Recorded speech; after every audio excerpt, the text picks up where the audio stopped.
Hi, good afternoon. I usually talk about Ruby, but not this time. So that the organizer asked me to speak about the open source community, and then at that time I thought it was in Japanese because the conference in Tokyo. But after I accept the talk, I found out it was in English. Yeah, yeah, I tried my best. Understand. Okay, how to raise open source community. So that we are developers, and the software development has been changed in last, say, decade. 20 years ago, almost 20 years ago, the term open source was born in 1997, I guess. And back then, no one knew about open source. So we had free software, but it had been very minor. So there are very few people, probably people in university or some kind of enterprise research institute, knows about the free software. But the total majority did not know anything about free software. But situation has been changed. So some years ago, pretty big company, starting with M, hates open source software. They tried to kill open source software, but they couldn't. And finally, they accept open source way. And that means they change their attitude for the open source software. And now the company, Microsoft, is the biggest contributor in the GitHub as open source software, into the open source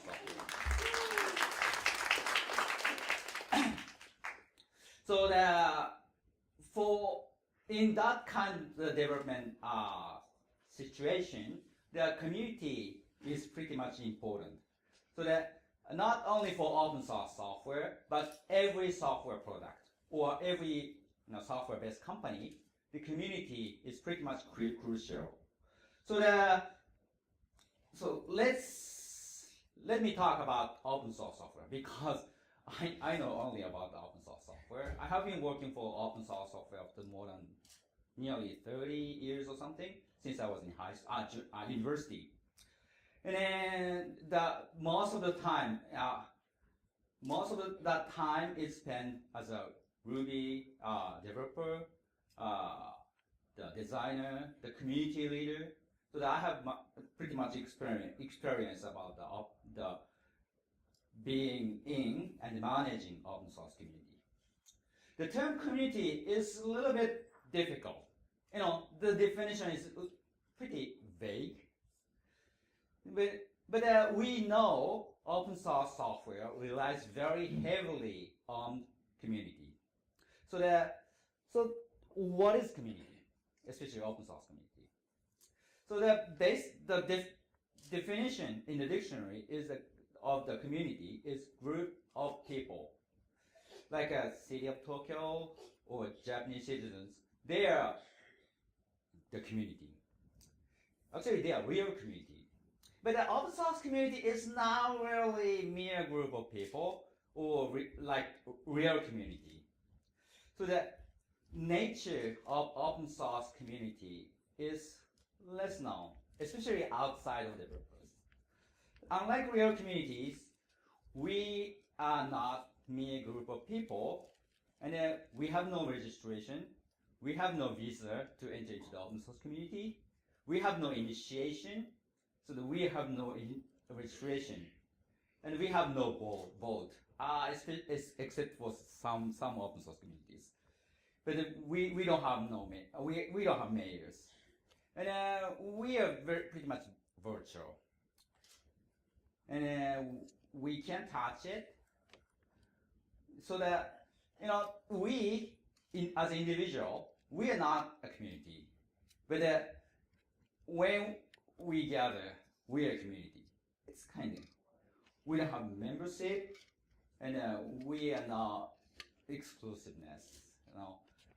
I am the part of Ruby community, but at the same moment, I am the developer community. I am among the developer community, and I am among the C language community. I pretty much spend much time in C, so that the open source community is kind of the vague structure of developers and others. It's kind of like a typhoon. So that we see typhoon from the orbit, satellite orbit, but we can't touch the typhoon. We can feel it, but only we see is rains, wind, low atmospheric pressure, or maybe the movement of atmos molecules. But we don't touch typhoon. We just feel it. So that its vague structure of rains and wind and the atmospheres, but with very huge power. This is kind of like a open source community works. So the importance of open source community is apparent, clear. So that how can we raise the community? This is the main subject of today. So that how can we strengthen it? So Ruby community is well known for being nice, and Ruby community is well known to be nice to each other. So that we have some slogan named Mina Swan that stands for Matt is nice and so we are nice. I'm not sure I'm not really a nice person or not, but people say that, and I'm trying to be one. Trying to be one nice. So that, and I think we are managing Ruby community pretty well. So that, in the past 25 years, so that we have done many things, and we experienced many things. So that I will tell you some lessons we have learned in the history of Ruby language. Let's start from the beginning. The year 1993, I started developing Ruby. It's quite old. So the reason I started Ruby was just for fun. So I just wanted to create my own programming language, not to solve some particular problem or some kind of the marketing something, or maybe some kind of business pressure, just for fun. So that back then, total number of Ruby users was 1, of course, me. So that I am the only user of the language back then. So let me tell you about some background. Early 1990s, bubble economy was crashed in Japan. So I was working as a professional programmer, and then my project was canceled, sadly. But luckily, I was fired, so that I became a maintainer of the software product we tried to implement. But new development was prohibited because it doesn't make money. It was internal tools for the software developer inside our company. Then so that I got phone call from employee of the company that time to time, and then okay, your software that stopped working, or your software just crashed. And then all I said was okay, reboot the computer. That's all. So then I asked the maintainer and the developers, and I had a time, a computer, and a passion.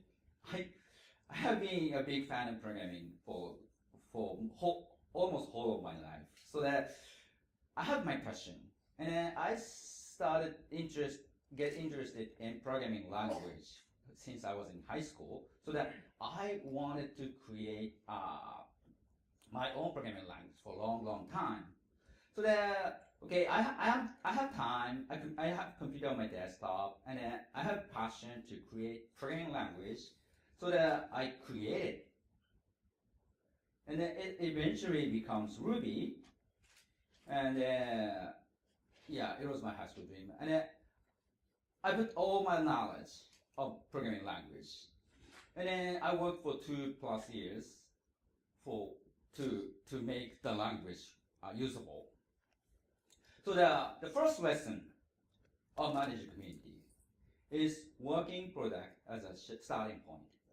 So that yeah, when we visit, say, some open source, for example, GitHub, so many product was just concept or only leave me or something. This repository is supposed to be something or like, and then we don't see that those products, those software would become the popular. That we need something to work with together as a starting point. For example, and that should be that should not be incomplete, and then that should not be too complex. For example, Netscape Navigator, the first open source software. So the term open source was invented to describe the Netscape Navigator, the browser, to be free software. But they hate the term free as because it's kind of a part of their business strategy. And anyway, when we see the source code of the Netscape Navigator as an open source software, it was huge, millions of lines of C++ code, and yeah, the Netscape company invested so much developers' time to create the browser, which naturally pretty much complex. But it requires developers to work in, the third-party developers to work in for some years to start the Firefox, not the Netscape Navigator. So that it was too complex to work in. So that the first software product as a center of the open source community should not be too complex, and it should be usable, not only the proof of concept. So the working means not too complex as well, and then not too easy. I see some exceptions, but for example, a few years ago, I created a language named my toy language named Stream, which is a stream-based, somewhat functional programming language, as a hobby. We have huge Ruby community. We have millions of Ruby users all over the world. So that only the very tiny change will affect so many people. So that changing the language is very heavyweight. So that we have to think very deeply before making any change to the Ruby language. But I like programming language itself, so that I want to have a language to play with that can be changed very easily. So that I try to design and create programming language, and I wrote 200 lines of the Yak code, which is basically the syntax description of the language. And then, the machines, PCs sometimes crash, so that I uploaded that 200 lines of code to the GitHub, and I was going to open source it in the future, so that I put it as a public repository without any announcement, without any description, explanation. But some people find that repository and put it into the Hacker News and read it, and then it was so much, and I had 3,000 stars for 200 lines of non-workable code. And 2 weeks later, I got pull request. That makes the language workable. That's a pretty much exception. But usually we have to have some kind of the workable the starting point. Yep. Yeah, you see that language in a GitHub that's last stream. Yeah, 3,000 stars. 1995, I put it on the internet. Then I organized the mailing list soon after I put it in the internet. And the first 2 weeks, we got the 200 members of the mailing lists. So the lesson 2 was prepare communication channel. Back then we had mailing lists. It's kind of ancient. Remember it was 95. Yeah, but anyway, communication is crucial for communities because we communicate. So we used mailing lists and net news, very ancient media. But now we have the GitHub and the Slack, much better. And probably we will see more efficient or more convenient channel to communicate as an open source software developers. But anyway, we have to prepare some kind of the communication channel for the open source software. It is very crucial for the community. The year 2000, we had the first English book named the nickname the Pickaxe because we see the pickaxe in the front page. And it was the book was so 20,000 copies of the book was sold. So that it is not that big, but it's okay for the new coming programming language. And probably I estimated the half of the book readers use Ruby. So that I estimated 10,000 back then. So in those 10,000, we see various motivation in the community. So most of them had the intellectual curiosity to new coming programming language, and we still have that kind of characteristic. And some people joined the open source community for the desire of recognition. Especially these days, open source is pretty mainstream. And some of them joined the community as a mean of the communication. Having conversation with people with similar interests. It's quite amusing. Well, some people work for open source software for their job, and some feel kind of responsibility, like me. Okay, I feel responsibility to make Ruby survive. And we don't have any uniform mindset among the community. We cannot expect the uniform mindset or loyalty to the software. And so there's no single way to motivate community. But the lesson 3 was the quality of communication is important. So the newbies are welcome. So some community reject new coming people that are familiar with the culture, the customs of the tradition of this community, but that restrict the enhancement or improve or growth of the community. So that everyone must have their first time to attend to the community or conference or meetup.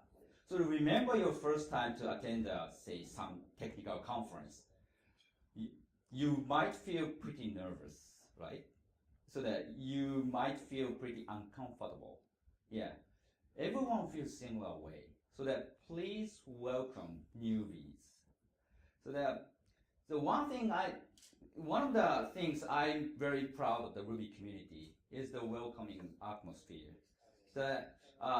Last year we had the RubyConf in Los Angeles, and I asked them to raise their hand if they are the first time to attend Ruby conferences.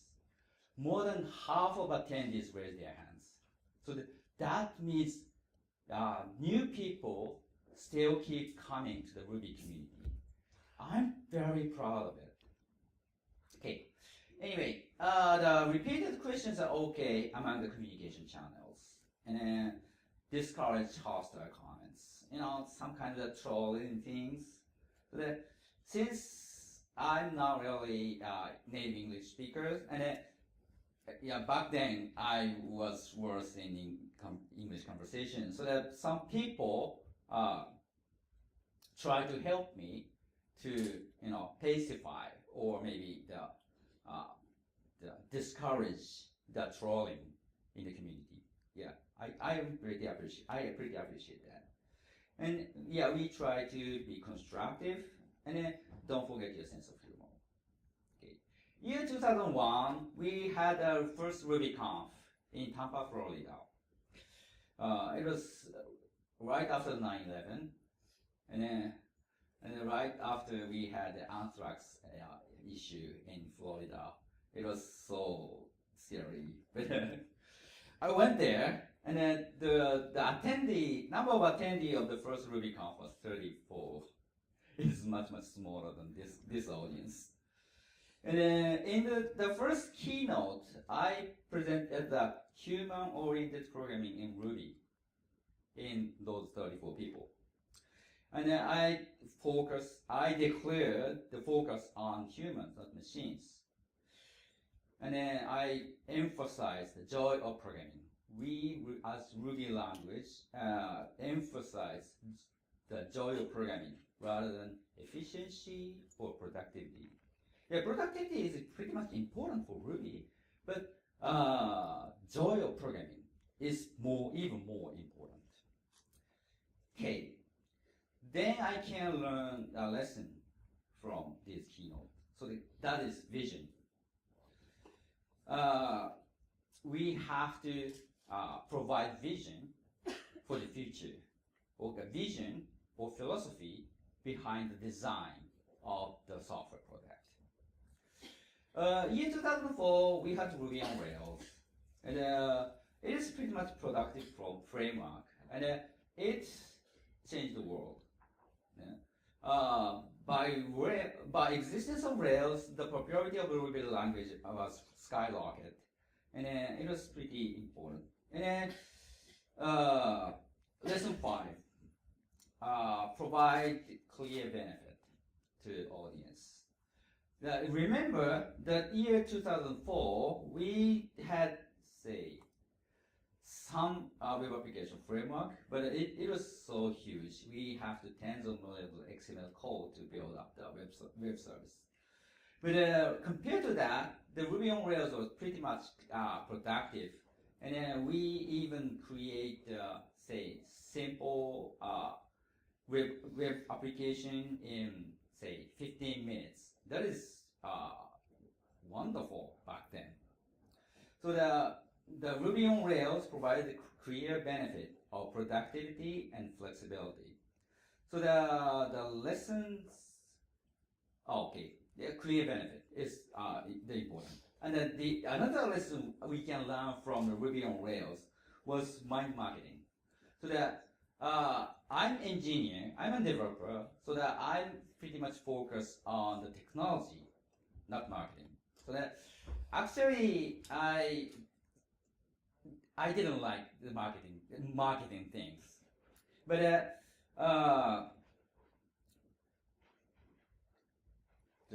the Ruby on Rails community, as a part of the Ruby community, put the video on their website. Remember, in 2004, it is the year the YouTube was started. So that it is not really common to share video on the internet, but at that moment, the Rails community put the 20 minutes video to create the simple web server in 15 minutes. That is pretty much effective to introduce the productivity of the language and the framework, and then there is some kind of the mind changing. So that we have to create better software, of course, and then in addition, we have to explain it correctly and effectively to the audience. So that I changed mine after that. Yeah, I'm still bad at marketing though, but I respect them right now. Okay, last year we had a Ruby Kaigi in Sendai, which is the northern part of the city, the country, and we had 1,000 attendees of the conference compared to the 34 in the year 2001. So that we have the Ruby users all over the world, over a million from our office estimation. And then those days, situation has been changed a little bit. So that, do you know hype cycle? Hype cycle is like this. So that the technology started, then we see the peak of what is the high estimation? What is? I don't read. Inflated expectation. And then probably year 2007 to 2012, we see that kind of inflated expectation. But it is more than the reality, so that people disappoint about the illusions. Then, and then the popularity goes down and suffers the trough of disillusionment. Then, so that we go back to popularity and become to the proud of productivity. So that, and I believe that in year 2012 we saw the peak of inflated expectation, and recently we probably suffer the trough of disillusionment. So some people claim that Ruby is dead. Because Ruby gems have less styles on GitHub, because Ruby doesn't have static typing, because Ruby is no longer a shiny language. Okay, Swift is nice. Does this mean that Ruby is fading? Of course I disagree. And look at the bright side. If we are in the trough of disillusionment, the bottom of the graph, so we can only go up. So it's best time to invest. Yeah, and when we are in the cloud of productivity, productivity is one of our best benefits. So that means we are in the golden age. So that we don't have to be discouraged. Yeah, people love bizarre things. People love new and tiny things, and the new language every year. We see new frameworks everywhere, and it's fun.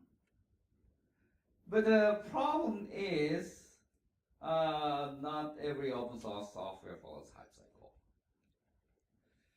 cycle. Some really dies in the middle. So the last lesson.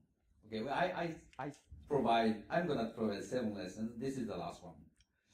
The last lesson to the open source community is survive.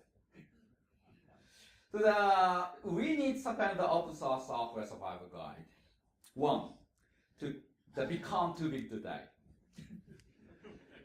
You know COBOL, so you feel it has been dead for long years, but actually it's not.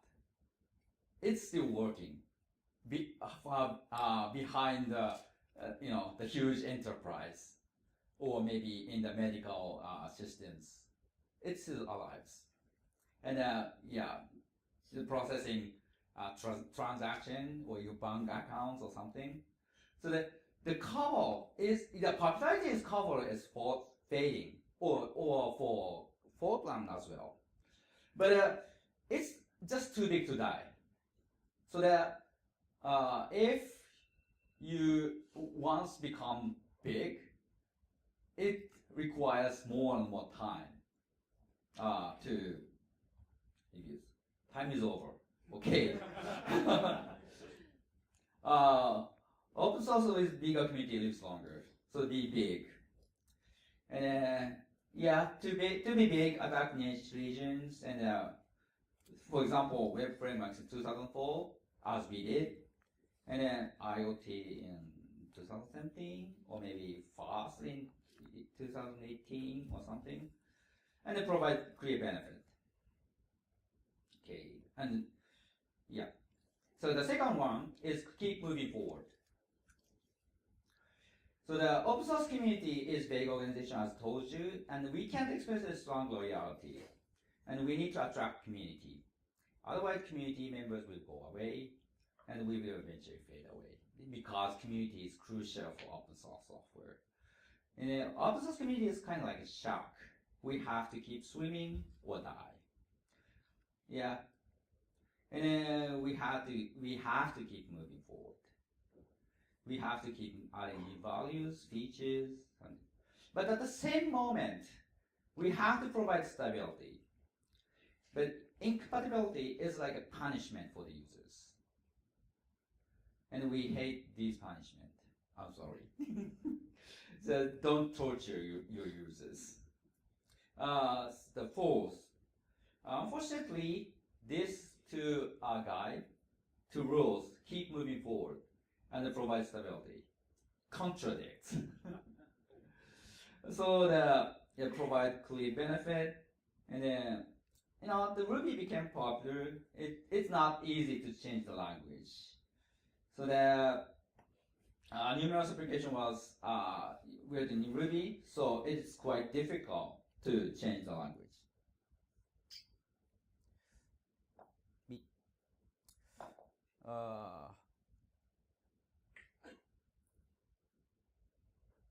I'm sorry.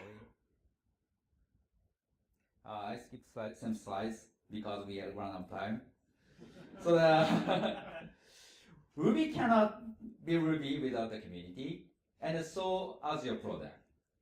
And the community is pretty important. Your product needs the community. And I rephrase the 7 lessons. Okay, 1, working product, communication channels, quality of communication to the channel, the vision or philosophy behind the software, the providing clear benefit, and the mind marketing sometimes, and survive. With these 7 lessons we learned, if you apply these lessons to your community management, so you will be happy, and your products will cherish. Face your community and raise your community. Thank you.